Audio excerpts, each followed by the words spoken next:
Pourquoi est-ce que les affirmations et la visualisation ne fonctionnent pas sans ces deux clés? Est-ce que vous sentez que parfois on vous dit oh il faut faire les affirmations, il faut dire comme si vous le vivez déjà la chose. Par exemple, oh je suis super heureuse, je suis riche, j'ai mon chéri, je voyage partout où je veux. Mais ça marche pas et vous avez l'impression que ça sonne faux pour vous.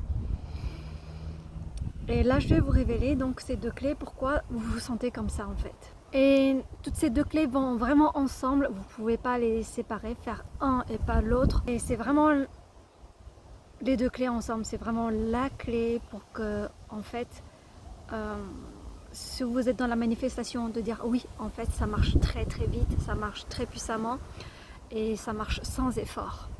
Donc quand ça marche pour vous, c'est que vous les avez intégrés déjà. Et si parfois vous avez l'impression que oh, tout d'un coup dans votre vie tout se délie, tout est facile, c'est parce que vous avez intégré ces deux choses. Donc la première, ce sont les croyances inconscientes, hein, ce qui est dans votre programmation depuis l'enfance. Par exemple, vous vous dites oh, je veux être riche et vous faites des affirmations, je suis riche, vous faites des visualisations, vous voyez super bien. Mais quand au fond de vous, vous avez une croyance qui vous dit ah non mais les riches ils sont méchants, les riches ils devraient aider les autres mais ils ne le font pas. Et si vous avez tous ces jugements derrière à propos de la richesse ou des gens qui sont riches, ou alors ou si vous avez peur que si vous êtes riche vous serez rejeté peut-être par vos proches ou par les personnes qui ne sont pas d'accord avec vous, votre entourage de maintenant, ça va faire un conflit intérieur, une bataille intérieure. Donc, ouais, donc c'est dur, c'est difficile à ce moment-là d'accéder à cette sensation vraiment pleine de ah oui, je me sens abondante, je me sens riche.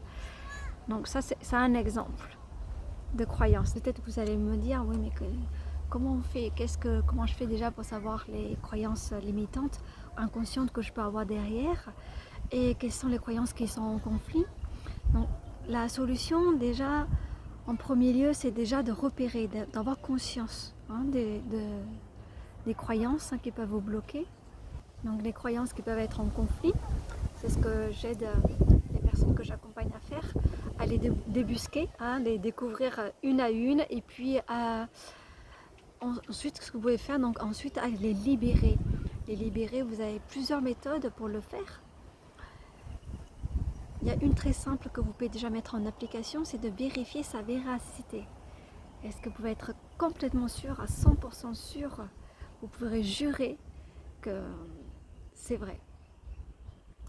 Et ensuite, vous pouvez trouver un exemple ou plusieurs dans votre vie qui montrent que c'est pas vrai, qui montrent le contraire. Donc vous allez comme ça, Donc vous allez comme ça, en fait, mettre le doute sur la solidité de ces croyances qui ne vous aident pas dans ce que vous voulez vivre. Et notez bien, maintenant c'est la deuxième clé, et c'est vraiment la clé ce qui va ensemble avec le travail de libération des croyances. Parce que si la libération des croyances a été faite uniquement au niveau mental, au niveau conscient, en fait le corps il n'a pas intégré. Donc cette deuxième clé, c'est vraiment le système nerveux, le côté somatique, de l'intégrer dans le système nerveux, notamment si vous avez vécu des traumas dans l'enfance. Un trauma, ça peut être quelque chose de grave, de palpable, ou alors quelque chose on ne s'en rend pas compte. C'est-à-dire, on peut, si dans l'enfance vous avez été négligé, vous avez eu des proches, des personnes qui s'occupaient de vous qui étaient émotionnellement absents, même s'ils étaient physiquement là, ou si on vous disait, si vous exprimez vos émotions, on vous dit c'était trop et stop, ou si vous pleurez, on dit pleure pas, c'est pour les faibles. Voilà, tout ça, ça fait partie aussi des traumas.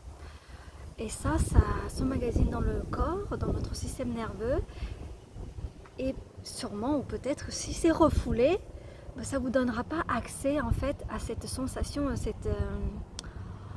cette incarnation de ce que vous avez envie de vivre, que ce soit au niveau de la richesse, d'une relation, de l'amour, tout cela. Donc ensuite, c'est de pouvoir faire ce travail dans le corps, dans le côté somatique. Et généralement, si vous êtes habitué, vous pouvez y aller, hein, c'est-à-dire rencontrer vos peurs et pouvoir amener de la compassion, de la sécurité, de la sérénité. Autrement, vous vous faites accompagner, vous trouvez quelqu'un avec qui vous vous sentez en confiance, en sécurité, qui pourra vous contenir dans le fait que vous traversez laisser remonter toutes ces peurs, ces émotions, et que la personne puisse les accueillir avec maturité, hein, et qu'elle puisse vous rassurer. Et avec toute mon expérience et aussi tous les changements que je vois, je peux vous dire qu'en travaillant sur ces deux choses-là, vous pouvez apporter des transformations magiques dans votre vie. Donc, vous pouvez me dire s'il y a des choses qui vous parlent, s'il y a des choses, il y a une de ces deux clés qui vous parle, une que vous aimeriez approfondir davantage, qu'est-ce qui vous a touché, qu'est-ce qui résonne avec vous.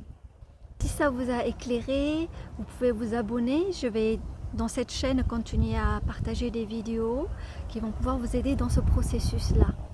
Vraiment vous accompagner dans cette pratique et vous apporter encore d'autres points qui vont vous aider sur ce chemin-là, vers vous, vers l'amour, vers la paix, vers l'abondance et la liberté. Il commence à faire nuit, donc on ne voit peut-être pas très clair. Je peux vous montrer une image de ce qui se passe ici.